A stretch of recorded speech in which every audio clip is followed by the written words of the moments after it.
तो दोस्तों, आपको तो पता ही है कि हमारा धरती सब कुछ एटम से बना है और हम इंसान दुनिया के सबसे बुद्धिमान जीव हैं। इंसानों ने कई सालों से डेवलपमेंट करते करते कई चीजें सीखा, कई नए चीजें सीखे, कई नए चीजों को कैसे यूज करना है वो सीखा।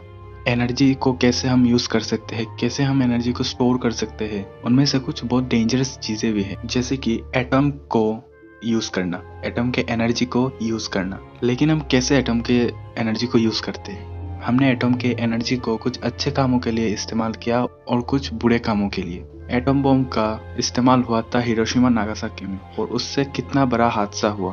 और हमने एटम के एनर्जी को कंजर्व करके कुछ अच्छे काम किया, जैसे कि न्यूक्लियर पावर प्लांट। लेकिन इस न्यूक्लियर पावर प्लांट से चेरनोबिल नाम के एक जगह पे एक ऐसा हादसा हुआ जिस हादसे को हम कई अरसों तक नहीं भूल सकते। तो दोस्तों, मैं गौरव आप लोगों के लिए एक बहुत डरावनी सी कहानी लेके आया हूँ। तो आज के इस वीडियो पे हम जानेंगे कि क्या ऐसा हादसा हुआ जो हम इंसान कई अरसों तक नहीं भूल सकते। तो चलिए शुरू करते हैं आज का वीडियो।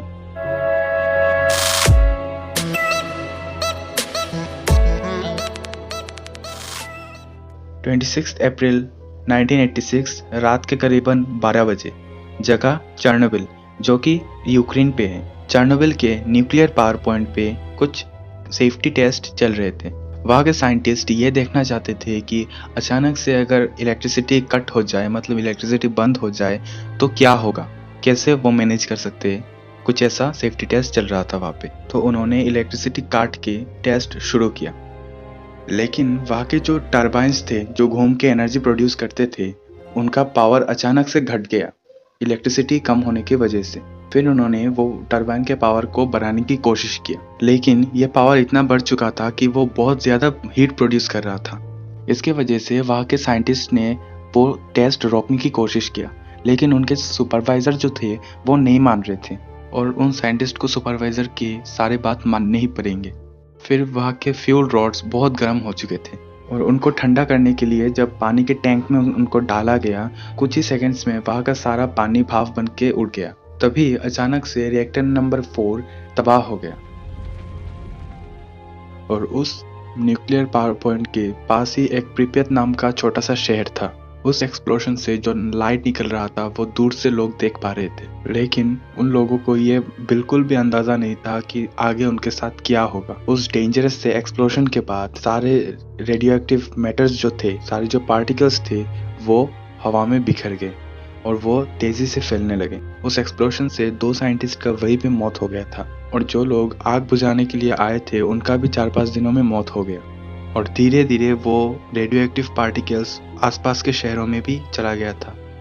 अब एक एग्जाम्पल मान लीजिए, हम रोज हमारे मोबाइल फोन्स यूज करते हैं, उससे हमारे शरीर में कुछ रेडिएशन जाते हैं। वो उतना ज़्यादा तो इफेक्टेड नहीं होता, लेकिन कुछ लोगों के अंदर कुछ ज़्यादा ही जब चला जाता है वो रेडिएशन, तब ब्रेन डैमेज होने के चांसेस बढ़ जाते हैं। लेकिन इस केस में इतने सारे रेडियो एक्टिव पार्टिकल्स हवा में बिखर गए कि जब वो पार्टिकल्स लोगों के अंदर जाते थे तब उन लोगों के डीएनएस को वो डिस्ट्रॉय कर देता और तब कैंसर जैसी बीमारी पैदा हो जाते थे।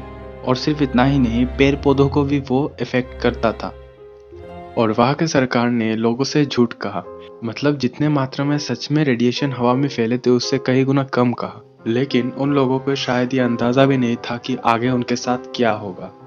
जो लोग उस टेस्ट को सुपरवाइज कर रहे थे, उनके एक गलती की वजह से आज वहाँ का पॉपुलेशन 0 बन गया।